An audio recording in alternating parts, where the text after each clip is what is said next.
சென்னை ராஜீவ்காந்தி அரசு மருத்துவமனையில் பெண் ஒருவரின் வெட்டப்பட்ட கை மணிக்கட்டை மருத்துவர்கள் தொடர்ந்து 8 மணி நேரம் அறுவை சிகிச்சை செய்து ஒன்றாக இணைத்து சாதனை படைத்துள்ளனர்.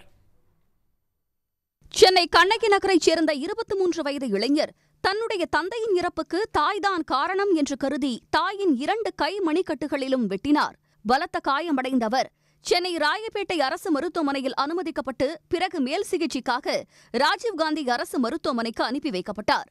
அங்கு அவரை மருத்துவ குழுவினர் பரிசோதனை செய்ததில் அவருடைய இடது கை மணிக்கட்டு கிட்டத்தட்ட துண்டிக்கப்பட்டு நரம்புகள், இரத்த நாளங்கள் முழுமையாக வெட்டப்பட்டிருப்பது கண்டறியப்பட்டது. இதையடுத்து அவருக்கு மருத்துவ குழுவினர் தொடர்ந்து 8 மணி நேரம் அறுவை சிகிச்சை செய்து அந்த கை மணிக்கட்டை வெற்றிகரமாக ஒன்றாக இணைத்தனர். இடது கை மணிக்கட்டு அளவில் மிக மோசமாக துண்டிக்கப்பட்டிருந்தது. அது வெறும் ஒரே ஒரு தோல் மட்டும் ஒட்டி அது ஒட்டி கொண்டிருந்தது. மீதி முழுவதுமாக அதுக்கு ரத்தப்போக்கே இல்லாமல் இருந்துச்சு.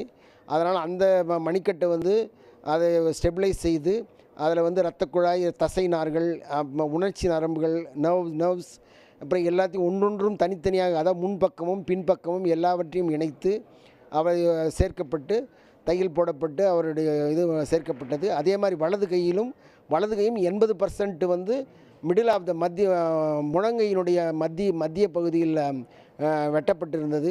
அதையும் ஒவ்வொரு தசைகளையும் இணைத்து எலும்புகளை இணைத்து ஒட்ட வைக்கப்பட்டது. தனியார் மருத்துவமனையில் 10 லட்சம் ரூபாய் வரை செலவாகும் என்ற நிலையில் அரசு மருத்துவர்கள் ஓய்வு உணவின்றி தொடர்ந்து 8 மணி நேரமாக அறுவை சிகிச்சை செய்து வெற்றிகரமாக மணிக்கட்டை ஒன்றாக இணைத்திருப்பதாக மருத்துவமனை முதல்வர் தேரணிராஜன் பெருமிதம் தெரிவித்தார்.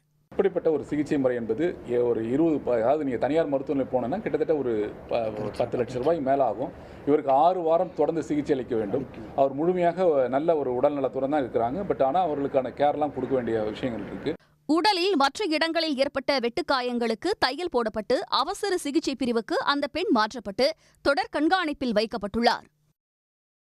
உடனுக்குடன் செய்திகளை தெரிந்து கொள்ள சன் நியூஸ் பெல் ஐகானை கிளிக் பண்ணுங்க.